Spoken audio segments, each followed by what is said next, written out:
അധ്യായം 15.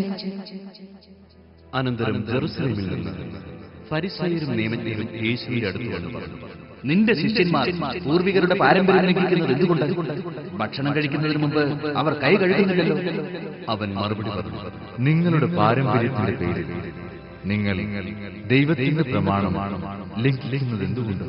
പിതാവിനെയും മാതാവിനെയും ബഹുമാനിക്കുക. പിതാവിനെയും മാതാവിനെയും അധിക്ഷേപിക്കുന്നവൻ മരിക്കണം എന്ന് ദൈവം കൽപ്പിച്ചിരിക്കുന്നു. എന്നാൽ നിങ്ങൾ പറയുന്നു, ആരെങ്കിലും തന്റെ പിതാവിനോടോ മാതാവിനോടോ എന്നിൽ നിന്ന് നിങ്ങൾക്ക് ലഭിക്കേണ്ടത് വഴിപാടായി നൽകിക്കഴിഞ്ഞു എന്ന് പറഞ്ഞാൽ പിന്നെ അവൻ അവരെ സംരക്ഷിക്കേണ്ടതില്ല എന്ന്. ഇങ്ങനെ നിങ്ങളുടെ പാരമ്പര്യത്തിനു വേണ്ടി ദൈവവചനത്തെ നിങ്ങൾ വ്യർത്ഥമാക്കിയിരിക്കുന്നു. കപടനാട്ടുകാരെ, യേശയ്യാ നിങ്ങളെപ്പറ്റി ശരിയായി തന്നെ പ്രവചിച്ചു.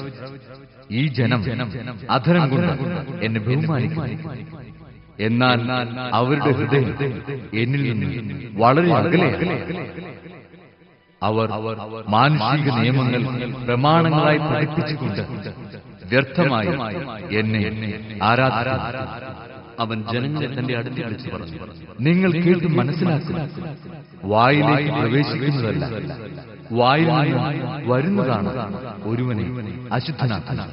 അപ്പോൾ ശിഷ്യന്മാർ അടുത്ത് വന്ന് പറഞ്ഞു, ഈ വചനം ഫരിസയർക്ക് നേർച്ചയുണ്ടാക്കിയെന്ന് നീ അറിയുന്നു. അവൻ മറുപടി പറഞ്ഞു, എന്റെ സ്വർഗീയ പിതാവ് നട്ടതല്ലാത്ത ചെടികളൊക്കെ പിഴുതുമാറ്റി അവരെ വിട്ടു. അവർ അന്ധരെ നയിക്കുന്ന അന്ധരാണ്. അന്ധനെ നയിച്ച ഇരുവരും കുഴിയിൽ വീഴും. ഈ ഉപമ ഞങ്ങൾക്ക് വിശദീകരിച്ചു തരണമേ എന്ന് പത്രോസ് അപേക്ഷിച്ചു. അവൻ ചോദിച്ചു, നിങ്ങൾ ഇപ്പോഴും ഗ്രഹണശക്തിയില്ലാത്തവരാണ്. വായിൽ പ്രവേശിക്കുന്നവ ഉദരത്തിലേക്ക് പോകുന്നെന്നും അവിടെ നിന്ന് അത് വിസർജിക്കപ്പെടുന്നെന്നും നിങ്ങൾ ഗ്രഹിക്കുന്നില്ലേ? എന്നാൽ വായിൽ നിന്ന് വരുന്നത് ഹൃദയത്തിൽ നിന്നാണ് പുറപ്പെടുന്നത്. അത് മനുഷ്യനെ അശുദ്ധനാക്കുന്നു. ദുഷ്ചിന്തകൾ, കൊലപാതകം, പരസംഗം, വ്യഭിചാരം, മോഷണം, കള്ളസാക്ഷ്യം, പരദൂഷണം എന്നിവയെല്ലാം ഹൃദയത്തിൽ നിന്നാണ് പുറപ്പെടുന്നത്. ഇവയാണ് ഒരുവനെ അശുദ്ധനാക്കുന്നത്. കൈ കഴുകാതെ ഭക്ഷണം കഴിക്കുന്നത് ആരെയും അശുദ്ധനാക്കുന്നില്ല. യേശു അവിടെ നിന്ന് പുറപ്പെട്ടു ടൈർ, സീദോൻ എന്നീ പ്രദേശങ്ങളിൽ. അപ്പോൾ ആ പ്രദേശത്ത് നിന്ന് ഒരു കാനാൻകാരി വന്ന് കരഞ്ഞപേക്ഷിച്ചു, കർത്താവേ, ദാവീദിന്റെ പുത്ര, എന്നിൽ കനിയണമേ. എന്റെ മകളെ പിശാച് ക്രൂരമായി ബാധിച്ചിരിക്കുന്നു. എന്നാൽ അവൻ ഒരു വാക്കുപോലും ഉത്തരം പറഞ്ഞു. ശിഷ്യന്മാർ അവനോട് അപേക്ഷിച്ചു, അവളെ പറഞ്ഞയച്ചാലും അവൾ നമ്മുടെ പിന്നാലെ ഒന്ന് നിലവിളിക്കുന്നല്ലോ. അവൻ മറുപടി പറഞ്ഞു, ഇസ്രായേൽ ഭവനത്തിലെ നഷ്ടപ്പെട്ട ആടുകളുടെ അടുത്തേക്ക് മാത്രമാണ് ഞാൻ അയക്കപ്പെട്ടിരിക്കുന്നത്. എന്നാൽ അവൾ അവനെ പ്രണയിച്ചു, കർത്താവേ, എന്നെ സഹായിക്കണമേ എന്നറിയുന്നു. അവൻ മക്കളുടെ അപ്പമെടുത്ത് നായ്ക്കൾക്ക് എറിഞ്ഞു കൊടുക്കുന്നത് ഉചിതമല്ല.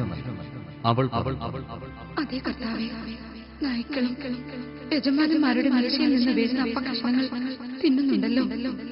യേശു പറഞ്ഞു, സ്ത്രീയെ, നിന്റെ വിശ്വാസം വലുതാണ്.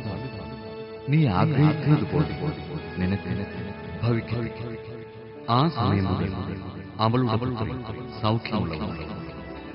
യേശു അവിടെ നിന്ന് പുറപ്പെട്ടു ഗലീലി കടലിന്റെ തീരത്ത് വന്നു ഒരു മലയിൽ കയറി അവിടെ തത്സമയം മുടന്ത്, വികലാംഗ, അന്ധ, ഊമർ തുടങ്ങി പലരെയും കൂട്ടിക്കൊണ്ട് വലിയ ജനക്കൂട്ടങ്ങൾ അവിടെ വന്നു അവരെ അവന്റെ കാൽക്കൽ കിടത്തി. അവൻ അവരെ സുഖപ്പെടുത്തി. ഊമർ സംസാരിക്കുന്നതും വികലാംഗ സുഖം പ്രാപിക്കുന്നതും മുടന്തൻ നടക്കുന്നതും അന്ധർ കാഴ്ച പ്രാപിക്കുന്നതും കണ്ട് ജനക്കൂട്ടം വിസ്മയിച്ചു. അവർ ഇസ്രായേലിന്റെ ദൈവത്തെ മഹത്വപ്പെടുത്തി. യേശു ശിഷ്യന്മാരെ വിളിച്ചു, ഈ ജനക്കൂട്ടത്തോട് എനിക്ക് അനുകമ്പ തോന്നുന്നു.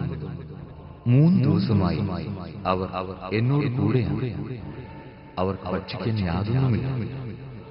വഴിയിൽ അവർ തളർന്നു വീഴാനിടയുള്ളതിനാൽ ആഹാരം നൽകാതെ അവരെ പറഞ്ഞയക്കാൻ എനിക്ക് മനസ്സ് വരുന്നു. ശിഷ്യന്മാർ ചോദിച്ചു, ഇത്ര വലിയ ജനക്കൂട്ടത്തെ തൃപ്തിപ്പെടുത്താനുള്ള അപ്പം ഈ മരുഭൂമിയിൽ എവിടെ നിന്ന് കിട്ടും? യേശു അവരോട് ചോദിച്ചു, നിങ്ങളുടെ പക്കൽ എത്ര അപ്പമുണ്ട്? അവർ പറഞ്ഞു, 7 കുറെ ചെറിയ മത്സ്യമുണ്ട്. ജനക്കൂട്ടത്തോട് നിലത്തിരിക്കാൻ ആജ്ഞാപിച്ചു. അവൻ 7 അപ്പവും മത്സ്യവും എടുത്തു കൃതജ്ഞതാ സ്തോത്രം ചെയ്തു മുറിച്ച് ശിഷ്യന്മാരെ ശിഷ്യന്മാർ അത് ജനക്കൂട്ടങ്ങൾക്ക് വിളമ്പി. അവർ ഭക്ഷിച്ച് തൃപ്തരായി. ബാക്കി വന്ന കഷ്ണങ്ങൾ 7 കുട്ട നിറയെ അവർ ശേഖരിച്ചു. ഭക്ഷിച്ചവർ സ്ത്രീകളും കുട്ടികളും ഒഴികെ 4000 പുരുഷന്മാരായി. ജനക്കൂട്ടത്തെ പറഞ്ഞയച്ചു അവൻ വഞ്ചിയിൽ കയറി മഗദാൻ പ്രദേശത്തേക്ക്. അധ്യായം 16. ഫരിസേയരും സദുക്കായരും യേശുവിനെ പരീക്ഷിക്കാൻ തുടങ്ങി. തങ്ങൾക്ക് സ്വർഗത്തിൽ നിന്ന് ഒരു അടയാളം നൽകണമെന്ന് അവർ അവനോട് ആവശ്യപ്പെട്ടു. അവൻ പ്രതിവചിച്ചു, വൈകുന്നേരം നിങ്ങൾ പറയും, ആകാശം ചെമന്നിരിക്കും, കാലാവസ്ഥ പ്രസന്നമായിരിക്കും. രാവിലെ നിങ്ങൾ പറയുന്നു, ആകാശം ചെമന്ന് മൂടിയിരിക്കും, ഇന്ന് കാറ്റും കോളും ഉണ്ടാകും. ആകാശത്തിന്റെ ഭാവഭേദങ്ങൾ തിരിച്ചറിയാൻ നിങ്ങൾക്ക് കഴിയുന്നു. എന്നാൽ കാലത്തിന്റെ അടയാളങ്ങൾ തിരിച്ചറിയാൻ നിങ്ങൾക്ക് കഴിയുകയില്ല. ദുഷിച്ചതും അവിശ്വസ്തവുമായ തലമുറ അടയാളം അന്വേഷിക്കുന്നു. യോനായുടെ അടയാളമല്ലാതെ മറ്റൊരടയാളവും അതിന് നൽകപ്പെടുകയില്ല. അനന്തരം അവൻ അവരെ വിട്ടു. മറുകരയിലേക്ക് പോകുമ്പോൾ അപ്പമെടുക്കാൻ ശിഷ്യന്മാർ മറന്നു. യേശു പറഞ്ഞു, ശ്രദ്ധിക്കൂ, ഫരിസേയരുടെയും സദുക്കായരുടെയും പുളിമാവിനെ സൂക്ഷിച്ചുകൊള്ളൂ. നാം അപ്പമൊന്നും എടുക്കാത്തത് കൊണ്ടായിരിക്കാം എന്ന് അവർ പരസ്പരം പറഞ്ഞു. യേശു ഇതറിഞ്ഞ് അവരോട് ചോദിച്ചു, അല്പവിശ്വാസികളെ, അപ്പം ഇല്ലാത്തതിനെ പറ്റി നിങ്ങൾ പരസ്പരം സംസാരിക്കുന്നതെന്തിന്? നിങ്ങൾ ഗ്രഹിക്കുന്നില്ലേ?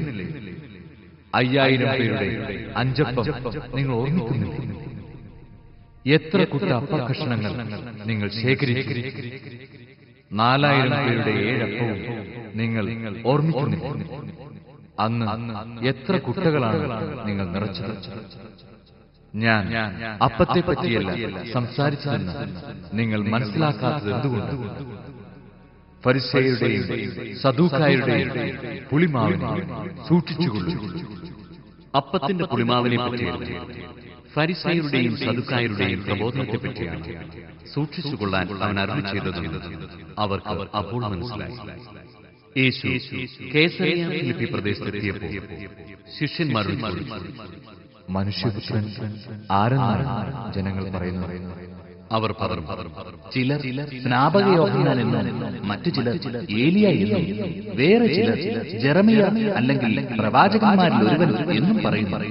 അവൻ അവരോട് ചോദിച്ചു, എന്നാൽ ഞാൻ ആരെന്നാണ് നിങ്ങൾ പറയുന്നത്?